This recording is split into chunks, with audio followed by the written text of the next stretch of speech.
Hi అందరికీ. మనకి multimedia సిస్టంలో నెక్స్ట్ క్లాస్ వచ్చేసి group communication architecture. Group communication architecture అని చూడండి. Group communication architecture it is a cooperative activity. ఎందుకు కోఆపరేటివ్ యాక్టివిటీ అని చెప్తామంటే it is a group communication కాబట్టి ఆ గ్రూప్ కమ్యూనికేషన్లో ఉన్న ప్రతి ఒక్క మెంబర్ కూడా కోఆపరేటివ్గా ఉంటేనే కమ్యూనికేషన్ అనేది సక్సెస్ఫుల్ అవుతుంది అనమాట. అందుకని దీన్ని ఏమని చెప్తామంటే కోఆపరేటివ్ యాక్టివిటీ అని చెప్తాం. ఇట్ మే బి కోఆపరేటివ్ కానీ it may be synchronous or asynchronous.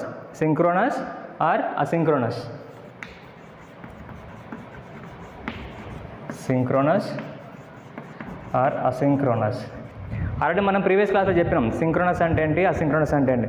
Synchronous అంటే ఏమని చెప్పాము, ఆన్ ది సేమ్ టైంలో కమ్యూనికేషన్ అనేది జరుగుతూ ఉంటే దాన్ని సింక్రోనస్ కమ్యూనికేషన్ అంటాము.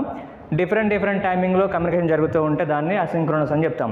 దానికి ఎగ్జాంపుల్ కూడా చెప్పాం. సింక్రోనస్ అంటే డైరెక్ట్గా audio call, video call, conference ఇట్లాంటివి అయితేనేమో సింక్రోనస్ కమ్యూనికేషన్ అని చెప్తాము.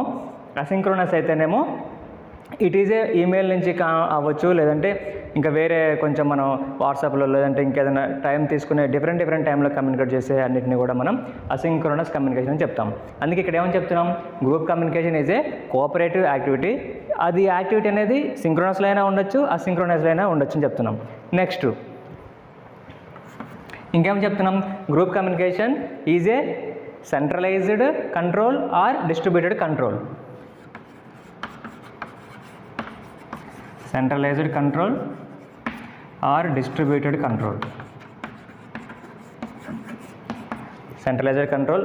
Distributed control. అంటే ఏమని చెప్పాము, centralised control which means one company having a chairperson or chairman, he can control company, he can control the all over the company.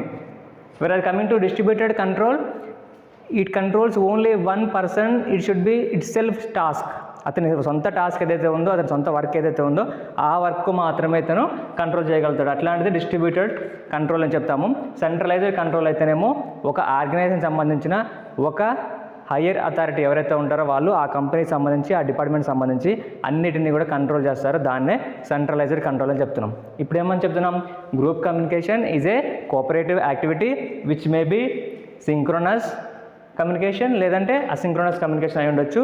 And also the controls may be centralised control అయి ఉండొచ్చు లేదంటే distributed control అయి ఉండొచ్చు అని చెప్తున్నాం. ఓకేనా.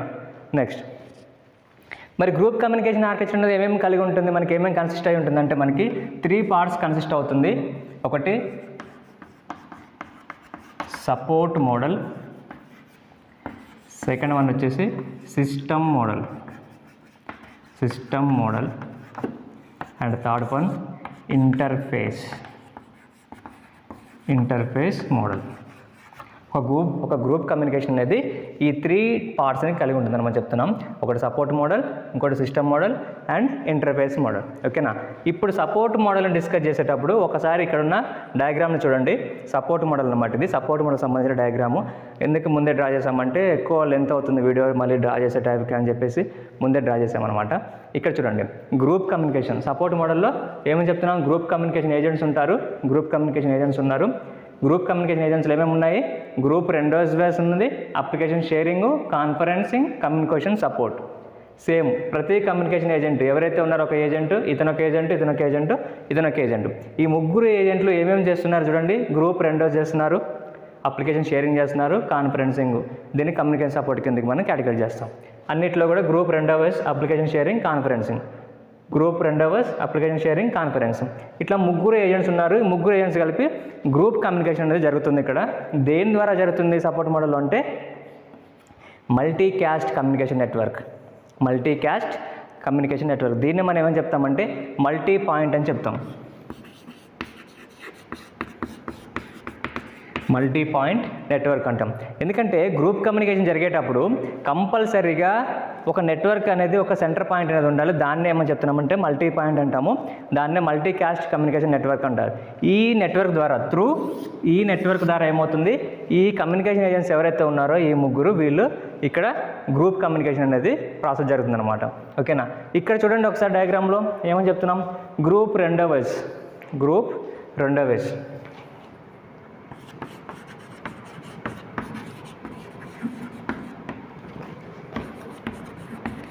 Group రెండో wise. Group రెండో వైజ్ అంటే మీనింగ్ ఏంటంటే, రెండో వైజ్ మీన్స్ వచ్చేసి it is a group meeting అని చెప్తాం ఇంగ్లీష్లో అయితే. దాని తెలుగులో అయితేనేమో సమావేశం అంటాం. సమావేశం అంటాం.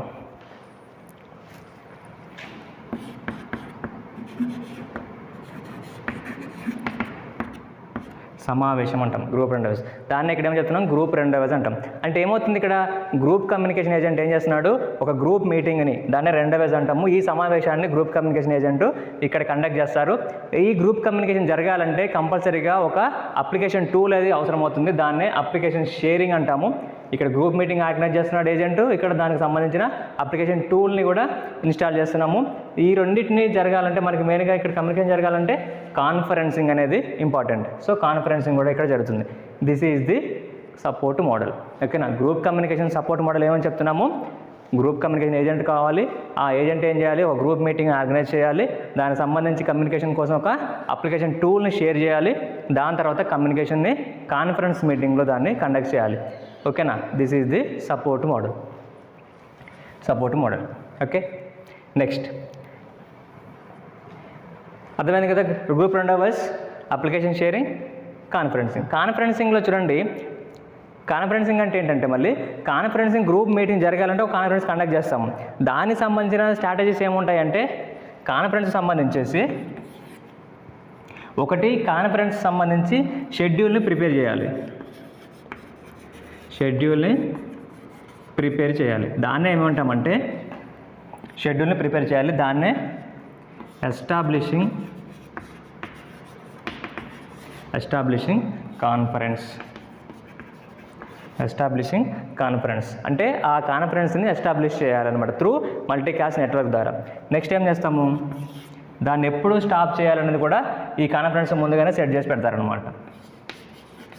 Stop the conference. ఒక కాన్ఫరెన్స్ జరిగేటప్పుడు ఆ కాన్ఫరెన్స్ మీటింగ్ని ఎస్టాబ్లిష్ చేయాలి.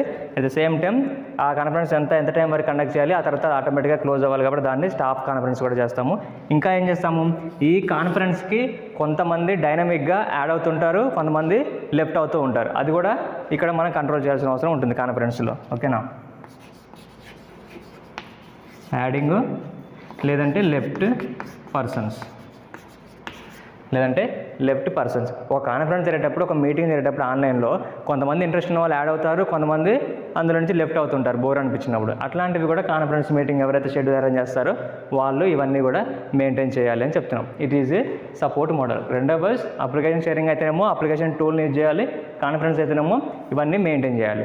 రెండో వైజ్ ఏం చేస్తారు, కమ్యూనికేషన్ ఏజెంట్ అనే క్యాండిడేట్ ఈ గ్రూప్ రెండో వైజ్ సమావేశాన్ని మీటింగ్ని కండక్ట్ చేస్తారనమాట. ఓకేనా. This is the support model. Okay. Next system model.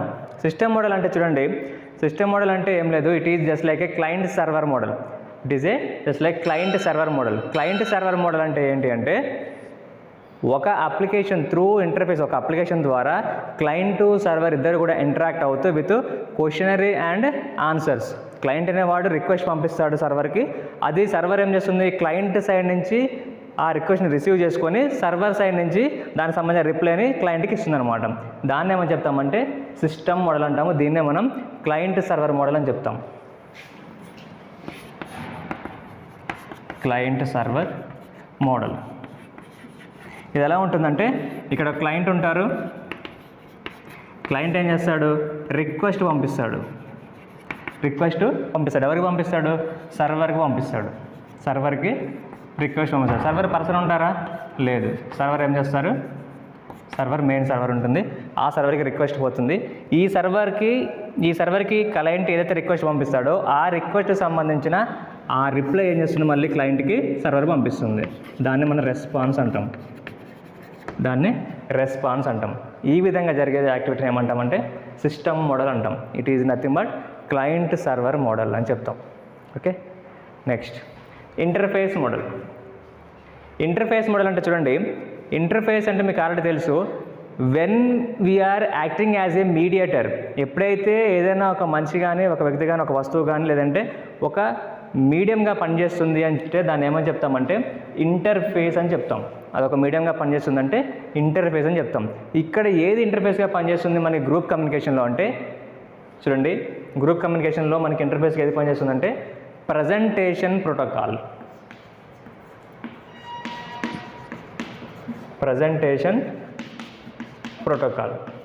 Presentation protocol ఏం చేస్తుంది, ఇక్కడ ఇంటర్ఫేస్ లాగా పనిచేస్తుంది అనమాట. ఇంటర్ఫేస్ లాగా ప్రజెంట్ చేస్తూ అక్కడ జరిగే కమ్యూనికేషన్ని అటు నుంచి ఇటు నుంచి అటు, అంటే సెండర్ నుంచి రిసీవర్ నుంచి సర్వర్ సోర్స్ నుంచి డెస్టినేషన్ నుంచి ఆ రెస్పాన్స్ అనేది ప్రజెంట్ చేస్తూ ఉంటుందన్నమాట. అట్లా చేస్తే దాన్ని ఏమో చెప్తామంటే ఇంటర్ఫేస్ అని చెప్తాము. ఇక్కడ మనకి ఇంటర్ఫేస్ ఏది పనిచేస్తుందంటే ప్రజెంటేషన్ ప్రోటోకాల్ అనేది ఇంటర్ఫేస్ ప్రోటోకాల్ లాగా పనిచేస్తుంది అనమాట. ఇక్కడ దాన్ని మనం గ్రూప్ కమ్యూనికేషన్ ఆర్కిటెక్చర్లో మెయిన్గా ఉన్న ఆర్కిటెక్చర్లో ఉన్న పార్ట్స్ అనమాట.